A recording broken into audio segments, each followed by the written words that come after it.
1015 FM, 720 AM. KDWN, the talk of Las Vegas. Ladies and gentlemen, welcome to the #1 professional wrestling radio show in Las Vegas. This is the Mark Hoke Show. The Mark Hoke Show. 1 full hour of wrestling news, entertainment, and lots of Sin City surprises from inside the squared circle. Now, let's bring on the host. Here is Mark Hoke. Oh, Saturday. We're here again. They didn't throw us out. Isn't that great, James? They didn't get rid of us. Yeah, got to be happy about that. We're very excited to be filling in this Saturday night time slot with the Mark Hoke Show. And, you know, we are the #1 professional wrestling show in Las Vegas. And, yeah, we're not doing too bad. James, I got the ratings last week. Did you see what we did? Holy cow. Head of the table. Yeah. Yeah, well, maybe we'll get Roman Reigns in here. We'll have a debate about that. But thank you for joining us. We really do appreciate it. Normally, we do our show on Sundays at 8 a.m., but KDWN has been kind enough to ask us to fill in a time slot here on Saturday night. They figure, well, we've already got them locked in the booth, so let them babble for an hour. It's all good. But we're doing a little bit more than that, having a great time. And, of course, I am flanked by our fill-in superstar sub co-host. I haven't figured out what the title I have to make you at, but James Samuel's here. What's up, buddy? What's going on, boss? How's it going? Well, it's going. Kind of trying to go from substitute to permanent teacher. Yeah. Trying to get my you're on the team. Class. You're on the team. Okay. Yeah, you're on the team. It's all good. Thanks. You're welcome. Oh, man. I'll tell you, got a wild World Series game going on here. Atlanta just went deep 2-2. Going to the bottom of the 7th. Oh, and another ball just got stroked. Atlanta. And that one's gone, too. 3-1. I'm doing Ken Thompson's SportsX Radio's job here. And ATL has just gone up 3-2. But anyway. I'm going to pull the Big Foley move and do a cheap plug of myself, supervisor at El Cortez. You know, if you guys want to do some bets, come there. Yeah, there you go. El Cortez is a fun place. Get down there on Fremont Street and say it out to my buddy James. Well, you know, it's amazing. When it seems like things are settling down a little bit, you know, we're just getting to watch a few TV shows and enjoy some matches. The bombshells just keep on coming. This is really an unprecedented era in professional wrestling. But the news this week, you know, not expansion, but contraction, supposedly just for now, but wow, Ring of Honor. And for those that are not familiar with Ring of Honor, they've been around for about 20 years. And if you have been watching AEW, if you've been watching WWE for the last decade, you know a lot of the guys that have come out of Ring of Honor. One of the most important promotions in the history of wrestling, I believe. Absolutely. Due to, you know, a lot of the talent, like you just alluded to, that is on the shows they watch have come through there. They have learned there. Some of the most legendary matches were there. CM Punk versus Samoa Joe. Samoa Joe versus Daniel Bryanson. Christopher Daniels was a big guy there, too. So, you know, there's a lot of good history there. Yeah, to just kind of give you a rundown of some of the people that have come out of Ring of Honor. You mentioned Samoa Joe, Austin Aries, CM Punk, Homicide. Nigel McGuinness has been doing announcing now because of his injury. Tyler Black, who is, of course, Seth Rollins. Roderick Strong, who's on the WWE NXT roster. Eddie Edwards and Davey Richards, the American Wolves, of course, on Impact. Kevin Steen, who is Kevin Owens.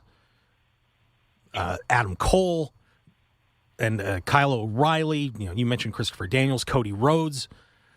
It's just a list of people that, had they all been able to stay in Ring of Honor and not, you know, gotten scarfed up by WWE and AEW, are main eventers around the world.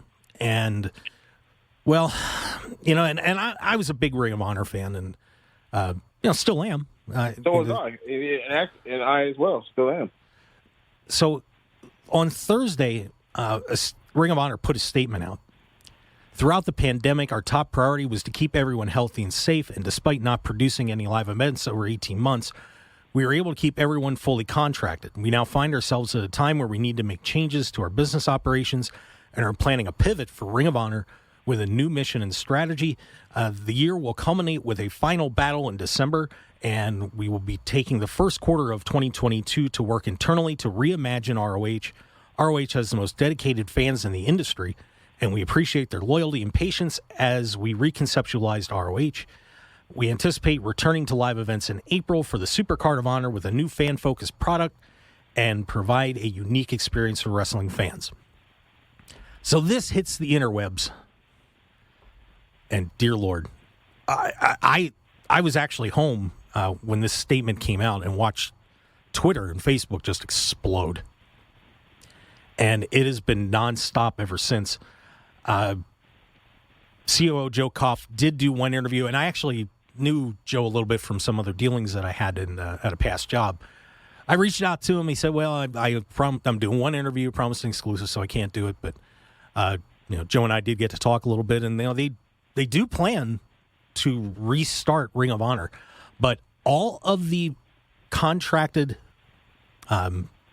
employees, wrestlers, everyone have been released from their contracts. They're going to finish up, I think, December 11th with Final Battle, their last pay-per-view. Well, hopefully it's not, and then they're going into hiatus, and a lot of good people are going to be out of jobs. It is an absolute shame what's going on there. But James, let me start with this. What was your impression when you heard this announcement? I think it was great for their organization because I feel like they probably felt that they were going by the wayside and they were going to be irrelevant. So I think they used this to become relevant, as you say, we're the number one show and we're opening our show talking about them. When would that ever be a situation? So they're getting talked about. They're, like you said, they had Twitter on fire. So now I think what it comes to is you build the anticipation for that card that you have in December. You have a knockout card, and then you have the anticipation for a new Ring of Honor, whatever that entails. Well, and then all of a sudden there was another report, by the way, that came out from Sports Illustrated that said the Ring of Honor video library has been up for sale for over a year, which really made me suspicious. I have breaking news on that, or potential breaking news. Okay. Is that AEW is the favorite on acquiring those. And that would certainly make sense. Apparently, the price that ROH was asking for that was ridiculously high.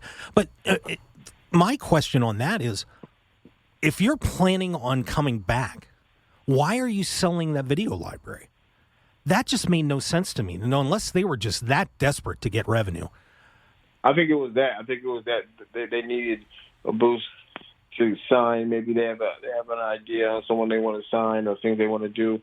I think to do that, I think they would have to profit. I think that's the fastest way to get some money. Yeah, and certainly, the talents that are there. A lot of great wrestlers, and if you didn't watch Ring of Honor, they were on the CW. Well, I shouldn't. And I keep saying "were" because they're not done yet. But they are on the CW, and if you haven't tuned in, I really did question some of the decisions that Ring of Honor made. With, for example, when they went into the pandemic, they really went into hiding. I mean, it was they taped a lot of shows way ahead of time. They put some people on top that I questioned a little bit. You had Rush was their champion, and Rush is out of Mexico. And then Bandito at one of the pay-per-views won the Ring of Honor World title from him. And, you had Tracy Williams as the TV champ for a while. And of course you had Dragon Lee, who's, another luchador, who's, a terrific wrestler, don't get me wrong, but not the kind of guys that, when you think about it, are going to get you to tune in. And then when you have no fans, you've taped so far out I just think that they reacted badly to the COVID situation, and never pulled out of it. I don't think they have the talent to compete right now. They just don't. They just don't have anyone to really make you want to watch them. Like Impact at least has some people that makes you tune in.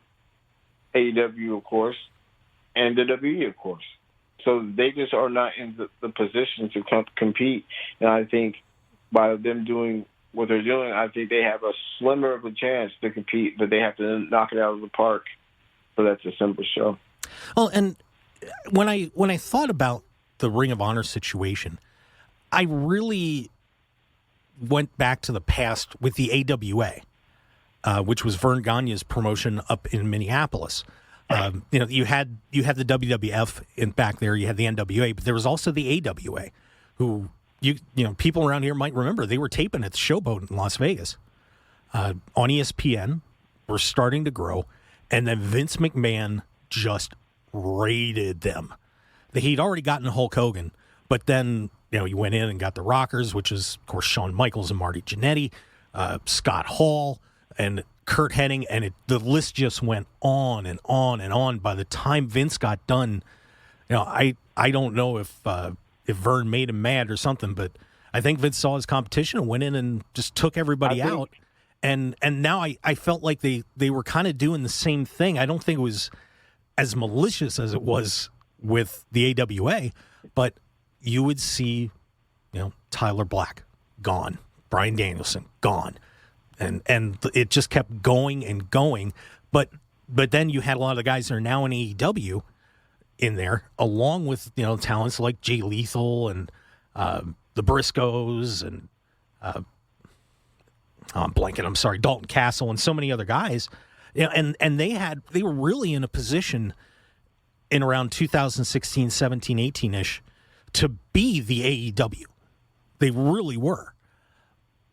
But Joe Cofton and the team decided not to pull the trigger and really up the production. They were touring. I mean, they were doing pretty well, but they decided to just stay where they were. And even Joe, saw that on Coldaholic where he did the interview with PWI Insider. But he said, I was too cautious in 2018 and missed an opportunity the AEW took. And look what AEW is doing now.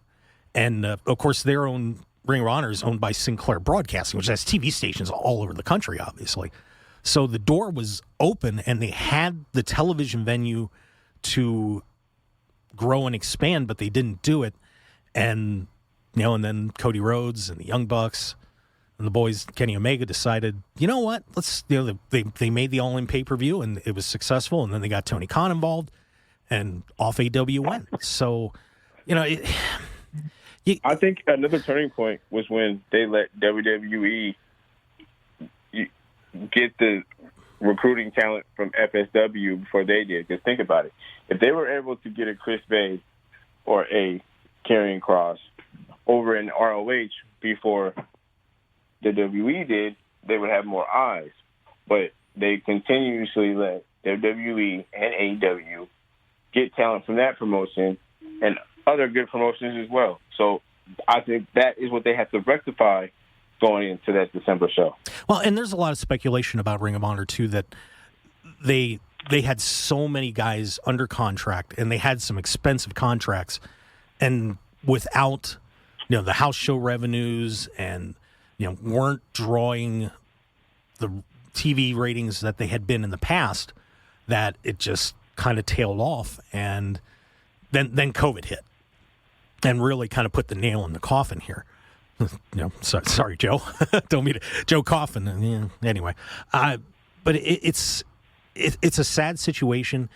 And one thing that you're seeing from a lot of the talent there over the past few days, I don't know, James, if you've been on Twitter or not, but I can tell you they are putting up, hey, I'm taking bookings. Here's my contact information. Drop me a line. And I saw Silas Young, a guy that I really liked in Ring of Honor, put up, hey, this is my first independent show I'm doing in 6 years. And I saw Dalton Castle's doing a show up in Portland that they sold out. And then obviously you're going to have a situation where AEW and WWE are going to be, have to be looking at the talent that's there and, try to figure out if they want to absorb these guys. And boy, it's going to, that whole situation is going to be interesting, I think, to see where. I definitely see Dalton Castle on the new NXT 2.0. I can definitely see that. I think that might be a thing coming up soon. And honestly, when I look at the talent roster there, it's tricky for WWE because they've made no bones about it. We're not taking smaller guys. We're not taking older guys. And, a lot of those guys, you think about the Undisputed Era, which was their hottest faction in NXT, all Ring of Honor guys. Fish, O'Reilly, Cole, Roderick Strong. Those guys really, even though two of them are still there, would and not fit this new mold. Older guys. Yeah, they released Bobby Fish. He's now in AEW and looking great. But I wonder how many of the Ring of Honor guys would really fit the Vince McMahon mold. And then on the other side with AEW, you've got such a loaded talent roster over there. How many of those people are really going to fit in, or is AEW just going to want to try and scarf up whoever they can? And another factor that I had thought of as well is, do you want to get these guys under contract so that when Ring of Honor, decides, hey, we're going to blow this thing up and, start over, new promotion, new, fresh beginning, that these guys aren't available because you just, decided, hey, we're going to put them on our roster and keep them away. And I'm wondering if that's going to play into anybody's minds when they're signing contracts. I don't know, what you think about that, James? That's a tough one to me. Like, like you said, WWE is, they're going a bit like, it reminds me of the 80s, like bigger guys, more character-y. Because doesn't that 2.0 kind of seem gimmicky to you? Well, and that, obviously that's got Vince McMahon, John Laurinaitis, he was the head of talent relations, and then the executive vice president, Bruce Pritchard. That is all, that's got their grubby little handprints all over it. All over it. And you wonder if this is going to work out for them. And then because you're watching the matches on AEW and you're like, okay, these are smaller guys, but they're incredible. And Vince just, it's funny if you follow Cultaholic at all, which is a great site. Ross Tweedle, has this thing on one of his shows that he does on YouTube. It's like, Vince McMahon likes big sweaty men, and that's where they're headed. So how many of the guys in Ring of Honor would fit that mold that Vince would want to take a chance on? And the only one I can see is Castle. He could be gimmicky enough for Vince, and Vince can do a lot of like his little middle school humor with him. So that's why I believe he'll be there. That's the only one I can see. Yeah, and I totally agree with you. If you have never seen Dalton Castle, get on your little YouTube right now. And Dalton Castle, his main character that got him over and he ended up winning the Ring of Honor World title, he was the Peacock. And Dalton came out in these glittery jumpsuits and the wings underneath, and had the boys, which were two guys that looked like they were show boys at the Tropicana. I mean, and it was hilarious. I mean, Dalton I still remember a promo that was going on when he did that with Jay Lethal, where the boy, he would use them as staircases to get in the ring, and they would make a chair for him, all that stuff. And I remember when Dalton made him do a little couch thing where Dalton kind of laid down in the ring on top of him. And then he said, Jay, you want to have a seat? And one of the boys popped up and sat there, made a chair for him. It was, and even when he was a heel, it was still pretty funny. I mean, and Dalton just pulled everybody in. And then when he changed over to being a face, everybody was like, wow, this guy's awesome. And everybody loved him. I think Dalton is probably the best fit to go to WWE. As long as he's healthy, I think he's a guy. And then you've got, of course, Jay Lethal to me is the big question. Does one of those two bring him in? Of course, Jay's kind of been the mainstay of Ring of Honor. I think he goes to Impact. He could go back to Impact too. That's certainly a possibility. I would love to see him in AEW. I think he would be a great fit. And it's about time Jay got back on the big stage. So, or what about a veteran in the NXT 2.0? They still need names for those, new guys they want to push to wrestle. Well, and you've got guys there, and a few that came to mind to me was somebody like Shane Taylor, who was the world TV champion in there and is currently one of the 6-man tag champs. Big guy, agile. He's a guy. Silas Young is another guy who's got the build. I can see him on Impact. I can see Taylor on Impact. Yeah, and of course the Briscoes, the 11-time world tag team champions for Ring of Honor. They got a little radioactive because Jay made some comments about gay marriage back in, what was that? It was 2013, if I'm correct. You got Josh Woods, and some others, but then you have a guy like Jonathan Gresham, who's one of the best wrestlers in the world. Period. End of story. They don't call him the Octopus for nothing. And we'll see what he could do. Flip Gordon's another guy. Of course, EC3 ended up in there, and all of a sudden, that's over. So, we'll see what happens. I mean, I think a lot of the luchador guys like Dragon Lee, Roosh is related to Andrade, so they can end up in AEW. It's gonna be a pretty volatile situation here over the next few months as ROH wraps up their operations, and then you've basically got a dark period where anything can happen with these people. So, pretty interesting. Yep. Yeah, absolutely. So we'll and Joe, I swear I'm going to get you on the show sometime. I'm going to do it. I really want to get Joe Koff on the show and talk about that, but obviously pretty hectic time for him as well. Certainly I'm sure when you're the CEO of an operation a lot of people really loved, I would imagine his email box filled up pretty quick, to say the least. Oh, wow. Well, I'm Mark Hoke, by the way. We are here on the Mark Hoke Show, a special Saturday night edition coming at you with James Samuel joining me. And, of course, once again, we're going to be back on tomorrow at 8 a.m., 11 p.m. Eastern time for you guys out on the East Coast. Just enough time before football. You can tune in and check us out. And we're going to have, of course, our Joe DeFalco is coming back. So he'll be calling in, and he's missing his first FSW show tonight, by the way. Of course, he runs Future Stars of Wrestling here in Las Vegas. His first miss, which is really sad, but of course his mother passed away, and we wish Joe all the best. And of course, Andrew Fish Fane's going to be in the house too, one of the co-hosts on Monday with Fish and Chips on SportsX Radio. Fills in for Ken Thompson on Mondays. So we're looking forward to a great show tomorrow as well. Wow. I mean, I'm still trying to catch my breath over this whole thing with Ring of Honor. It's stunning. I mean, I don't even know. It's certainly going to be speculative about where all this is going to go, but we'll try and stay on top of it for you. So, but as we get ready to head into the second half of the show, of course, there's a lot more going on. Bray Wyatt's got a new name, and why he and Charlotte Flair are kind of in the same boat. And we'll talk about AEW Dynamite, Rampage, a lot of interesting stuff going on there.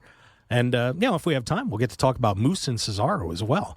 So, everybody, hey, it's going to be a terrific second half of the show. We are real excited to have you joining us here on The Mark Hoke Show. And make sure you can follow us on Facebook at The Mark Hoke Show, Twitter at Mark Hoke Show.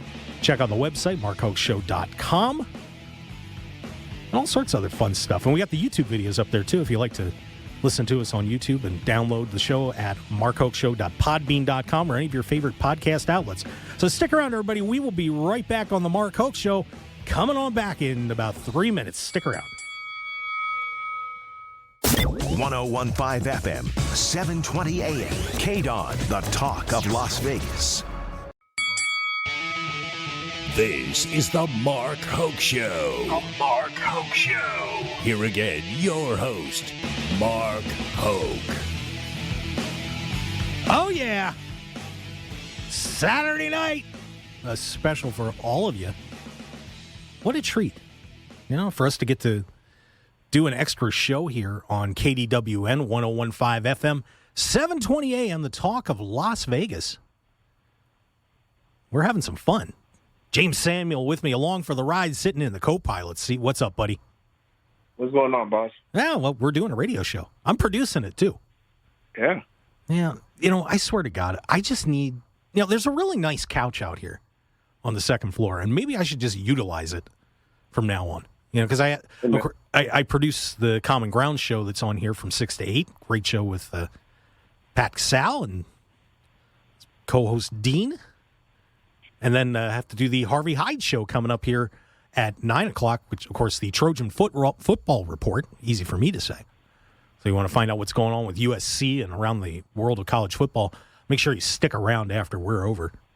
But, man, I'll tell you, I do all the evening shows, Steve Sanchez show, SportsX Radio. So I'm here in the evenings every night.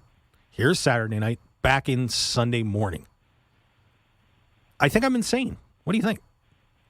Yeah, I think, they should put your plaque on the wall somewhere. Yeah, maybe they should.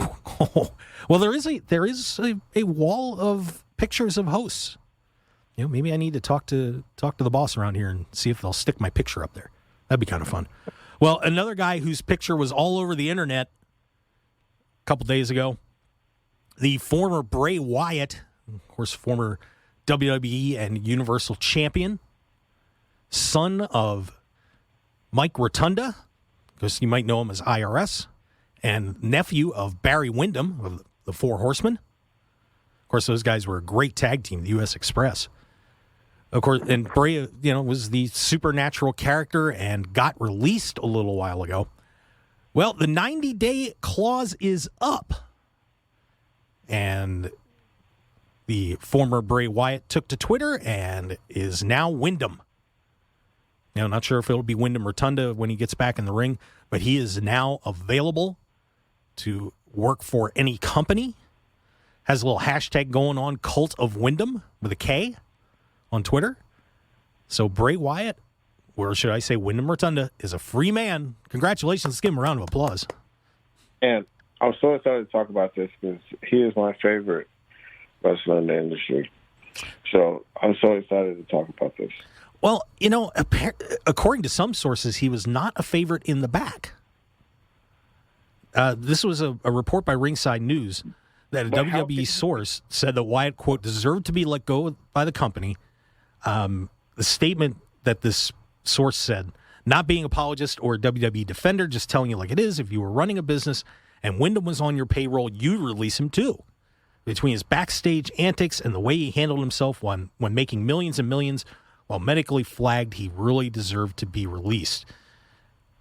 Windham replied on Twitter at Ringside News, now that we have Johnny and Bruce, of course, the two gentlemen from WWE we mentioned earlier, have Johnny and Bruce's opinion, I would like to share mine soon. Hashtag Cult of Windham. And the reason that I bring this up along with the Charlotte Flair situation, Charlotte, had that little kerfuffle in the ring last week with Becky Lynch and Sonya Deville, got in the fight backstage, and she got pulled from all the WWE appearances that she was supposed to have this week, too. She did wrestle on Smackdown last night. But, one thing that really bothers me about this whole situation is now we're hearing, and admittedly so, it sounds like Charlotte really got herself in a lot of trouble with everybody in the back. But at the same time, I think she suffered from the same thing that Windham did with, they were both trying to protect their character, and WWE ruined him. Absolutely ruined him. He went from being the hottest thing in WWE to cinematic matches in swamps, getting lit on fire. He really didn't get lit on fire. They lit a dummy up. It was one of the worst things I've ever seen in a wrestling ring. And just turn the Bray Wyatt, then the Fiend character, into a joke. And just embarrassed him at WrestleMania. And so everybody's saying, well, he's hard to deal with. He's very creative and he wants to keep control of the character and we can't work with him. But, it's funny that the same thing is happening with Charlotte. We talked about last week on the show that Charlotte was, has been not treated well in terms of storylines by WWE at times. So I I'm curious to see where this is all going to shake out before he decides where he's going to wrestle. And by the way, he turned down a deal from Impact, so he is not going at Impact. Pretty intriguing. But James, do you see where the frustration might be with Windham? Excuse me. Absolutely. So he had one of the most compelling debut characters ever. He has his V-neck for a couple weeks, and then saying we're coming, and then he says we're here. Blows the candle out. He comes out with the late Brody Lee Harper, who looks like the most scariest woods man ever with the stained shirt. Then he has another bigger dude with a sheep mask on. Eric Rowan. And he's saying these great promos. He has a great character. He has the whole crowd saying he has one in his hand, and then he loses to John Cena at WrestleMania.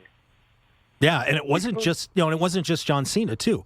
You had him lose to Goldberg at one of the Crown Jewel events. You had the situation with Randy Orton, and every time he managed to rebuild himself, and then just got his legs chopped out from under him.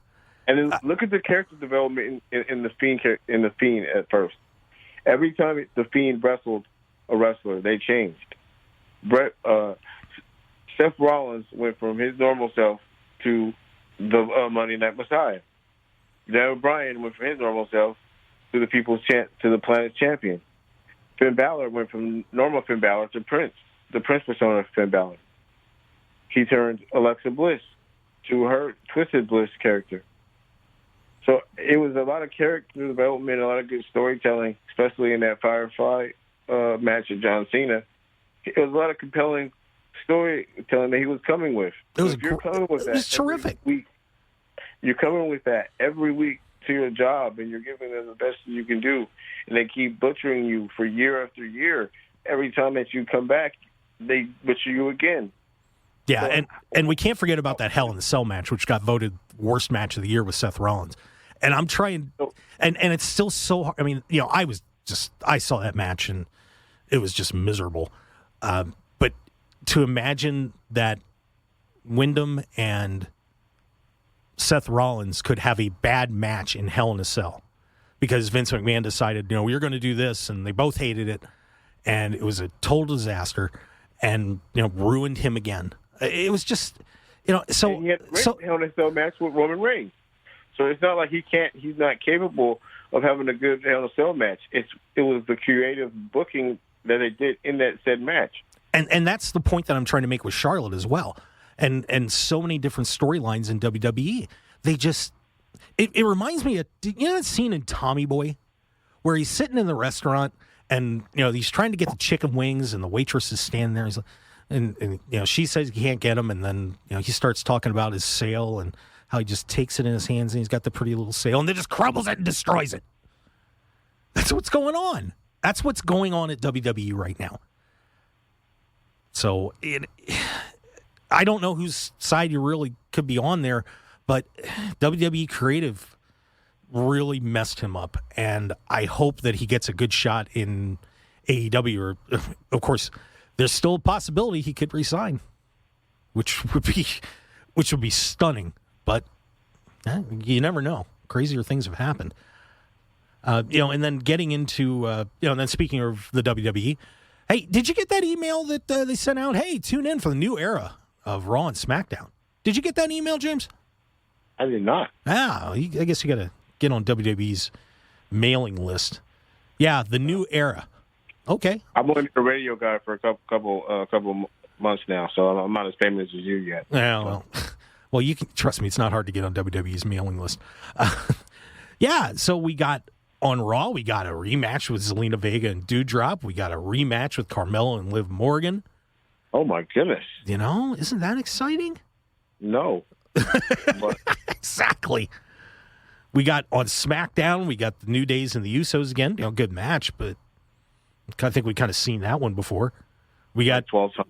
We've gotten more of Shinsuke Nakamura and Baron Corbin. Wow. In that disastrous trick or treat match, whatever the heck that was. Boy, did you ever think the day you'd see Shinsuke Nakamura wearing a pumpkin on his head? No. No.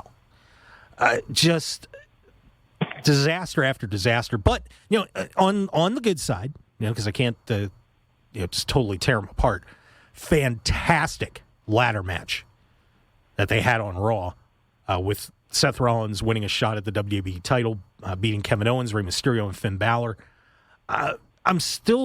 I need to get to watch the whole match that happened with Shotzi Blackheart, trying to get somebody new in there with the women, taking on Charlotte Flair, and Sasha Banks was cheering her on, got up in the apron and distracted her, and Charlotte ends up winning the match, and Shotzi went nuts.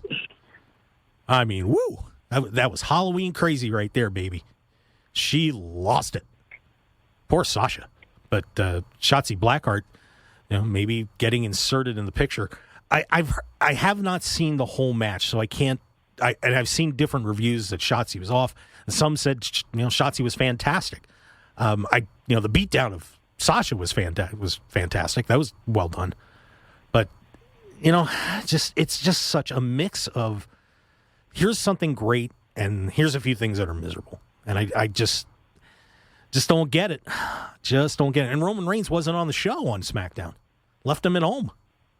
I don't know. I wonder if he was, putting a new tablecloth on the table. But James, I'm sure you probably got to see Raw and SmackDown. What'd you think of those shows? I think SmackDown was pretty good. I think the match between the Usos and New Day, even though it's a repetitive, we've seen it a lot. I think it was a good match. I think the Shotzi injection of her was well done as well. And I think it was the absence of Roman Reigns has you think like, okay, why wasn't he on the show, and what is he going to do on next week's show? So I think that was well done. Raw, it's been what it's been. I think that was a great main event. I think Kevin Owens was the MVP of that match, but I think that's a good interjection as well with Rollins in the main event team there. Well, and here's my problem with the Usos New Day match being done. Not the match itself, because those are two of the greatest teams of all time. There's no question about it. But didn't you just put a crown on Xavier Woods in a singles tournament, and then all of a sudden he's back wrestling a tag team match with his new knight, Kofi Kingston, of course, one of the other members of the New Day? Why is he in a tag match? Didn't you give him that title to give him a singles push? So why is he in a tag? What's going on? That's my problem with WWE Creative is you start something and you rarely finish it. And I'm worried about the Roman Reigns, Brock Lesnar, Paul Heyman triangle, which is the biggest storyline on the show. Because I worry that they're going to take it somewhere and it's going to get all convoluted and messed up. And by the time they have the payoff for this whole thing, it's going to be a disaster. Now, I hope Paul Heyman being involved is not going to let that happen. But I get concerned about it. I really do. I mean, do you kind of see where I'm coming from on that? Could you say that last part again? Just, I'm worried about how the payoff is going to, things are going to get so convoluted and messed up along the way that the payoff for the Paul Heyman storyline is not going to be good. I said with Heyman being involved in it, hopefully it'll be okay, but I worry about it. I really do. I think that you're warranted with feeling that way, but I really feel that they're going to pull that off well due to just how they have the intrigue right now, which you don't really know which way he's going. Now, you're right that there is a chance that it goes on the wayside if we don't get the payoff we were looking for. But I think with the talent involved with those three people, I think that it's going to be done well. I think it's going to elevate Roman in a way that he needs to be done going into if he's going to have that match with Rock at the next WrestleMania. If that's going to happen. I've still not heard anybody say The Rock's going to do it. And honestly, I love The Rock, but I just think the time's over, and it doesn't seem to me like I'd rather give somebody else that chance. And then what happens if they do that and Rock beats him? Well, now Roman Reigns is second best, and you're always going to think of him as second best, and you don't want to do that with your top guy in the company. No, I think it would be a huge mistake. It looks like a great money grab, but once again, it's a long haul thing that WWE doesn't seem like they're thinking about right now. So, my opinion on that one. And I did want to get to talk about AEW. A couple of interesting nights on the shows with Dynamite and Rampage, and a lot of discussions about the Dynamite main event. And if you didn't see it, it was kind of a hoot, a little Halloween-y type thing. The Dark Order taking on the Super Elite. Of course, the Dark Order, Brody Lee's former group, who went from being really bad to kind of a happy-go-lucky little crew, even though they're the Dark Order. Came out in costumes, and of course, one of my favorites, John Silver, in a Bambi costume. Just unbelievable. And of course, the Super Elite, Adam Cole, the Young Bucks, and Kenny Omega coming out in Ghostbusters outfits and had some special music and everything. And the match was just chaos. A lot of fun spots. Some good wrestling in there too. A little cornball, but of course the payoff on the whole thing was the Stay Puft Marshmallow Man had accompanied the Ghostbusters out to the ring. They thought that the Stay Puft Marshmallow Man was their guy Brandon Cutler. It wasn't. There was a guy in a horse costume that came out. They quadruple V triggered him and killed him, as Brian Alvarez likes to say. But it turned out it was Cutler, and the payoff, Hangman Adam Page in the Stay Puft Marshmallow Man costume destroys the Super Elite, and Dark Order wins the match. But a lot of people were saying, God, that was too campy. It was too silly. And, James, what are your opinions about a match like that? Is it over the top? AEW is kind of killing themselves with that, especially with the Elite. They're really turning them into some, middle school recess kids. And you're supposed to believe that they're these world-class wrestlers, but it's hard with them, with the antics they do and the matches they have. They're great, but come on, man. That match was so spotty and KD, and what I mean? I'll agree with you on that. But of course that's a Young Bucks match. Young Bucks match is always spotty. When we say spotty, we're talking that there's really coordinated, if you were in a fight, this would never happen kind of spots. Where there's whoever's on the other end of business is obviously participating and not being, actually getting their butt kicked. But at the same time, I'll defend the match too, because it was Halloween. It was kind of fun. You did get a good payoff where Page, who's challenging Kenny Omega at Full Gear for the AEW Championship, gets the win helps get the win for everybody, and everybody's celebrating. It's Halloween. Everybody goes home happy.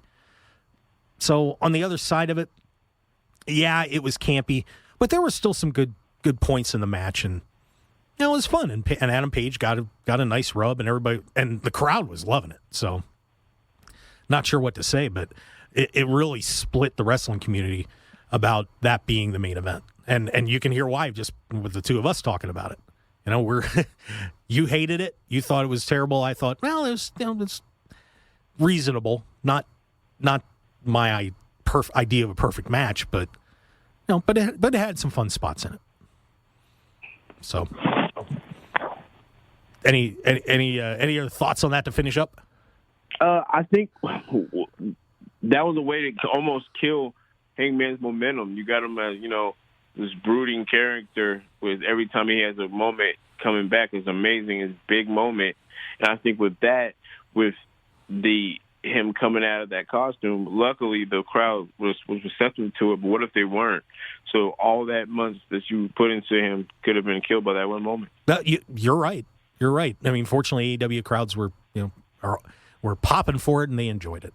There was another thing that happened on the show that I thought was very intriguing, and that was the Cody Rhodes promo. Of course, Cody Rhodes is the son of the late great American Dream, Dusty Rhodes. And Cody, when he wrestled Aleister Black on the Dynamite that was at the Arthur Ashe Stadium, got booed out of the building. And they even talked about it. They're doing a little Rhodes to the Top reality show series, which I think the season's over. But Cody kind of addressed that he got booed out of the building, even though he was supposed to be the good guy. And the storyline, Aleister Black beat him again, and Arn Anderson and everybody that's around him and his Nightmare family said, you lost your edge. And then he went out and beat Aleister Black.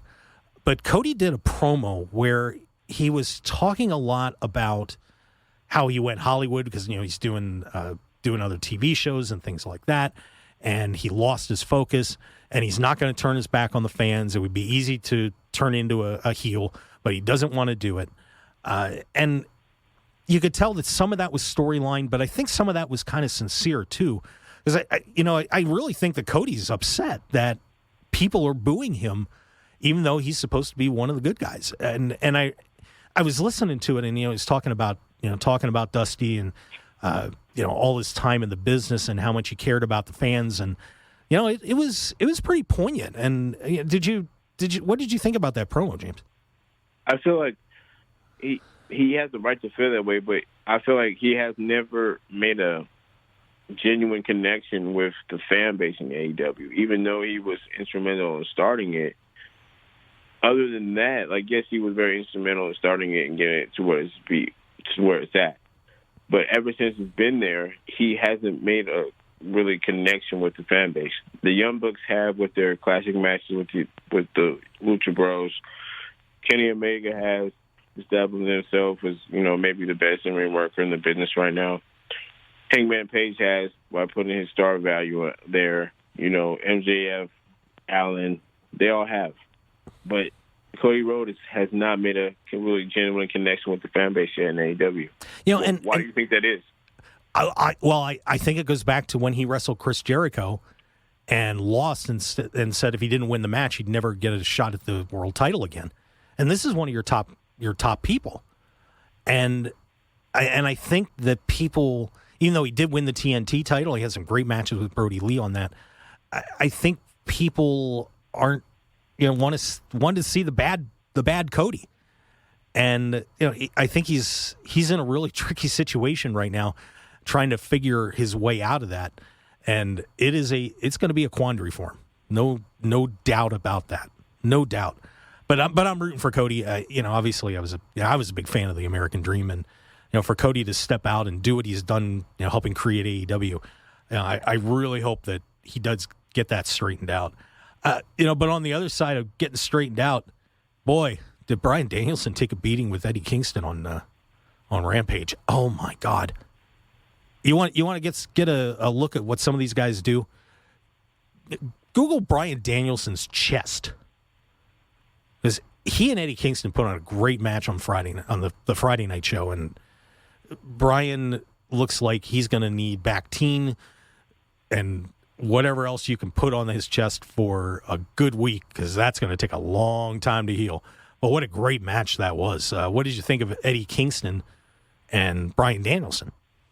I think that was an amazing match. Like I said, the two AEW MVPs definitely are Bryan Danielson and Hangman Page. And really, Bryan Danielson, from an in-ring standpoint, he's been lights out every time he stepped in the ring, proving why, he's one of the most hype wrestlers of all time. Before he stepped into WWE, he was one of the most hyped wrestlers. And he proven why he was that there, and he's doing that at AEW. And I think why Hangman Page is a MVP at AEW is due to, I think he's the best storyline right now that they have. So I think those two are carrying the promotion right now.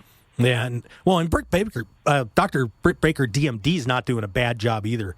And she had a no DQ match with Abaddon, who if you've never seen her, she's just looks like a zombie. And wow, Mark Henry getting a great promo in the beginning, no selling the blood coming out of her mouth when she wouldn't answer his question. But boy, they had a pretty decent little match there too. Some biting and some thumbtacks and all sorts of nasty stuff going on there for Halloween. But Abaddon is someone that I think we're going to see more of after that match. I think she and Dr. Britt Baker did a good job, and she looked great. Yeah, I think she definitely will be. She might be a factor for that TBS championship scene. Yeah, eventually. She's not in the tournament, but that will be something to watch. That's for sure. So there's kind of a rundown of everything that happened this week. Real quick, though, I do want to mention Cesaro and Walter. You and I were talking about Walter, who's in NXT UK. Cesaro and Walter are going to be wrestling on that UK tour a few times. And everybody's mad they're not on TV. But that's going to be something pretty cool to watch, I think. See that's my problem with WWE. How do you have a potentially classic match and not have it on television? I know! They've got to do something about that. But, so Cesaro and Walter are going to be hooking it up overseas. Should be something special for those fans to get to watch in the UK. And we're going to be talking more about Cesaro tomorrow. He had some interesting comments, and we're gonna kind of break that down a little bit. But wow, great show, James Samuel, buddy, good job. Thanks, man. Appreciate it. Hey, you got it. So tune in tomorrow. We're going to be back with Fish and Joe and whatever else we end up doing. The zaniness and craziness of the Mark Hoke Show. So thank you for joining us once again. Follow us on Twitter at Mark Hoke Show, Facebook, The Mark Hoke Show, markhokeshow.com, markhokeshow.podbean.com, or any one of your podcast outlets to check out all our old shows, and we'll have this one up as soon as possible. Thanks for joining us, and we will see you tomorrow, 8 a.m. here on KDWN, 101.5 FM, 720 AM, The Talk of Las Vegas. Stick around. We got Harvey Hyde coming up on the Trojan Football Report. Thanks for joining us, and we'll see you tomorrow.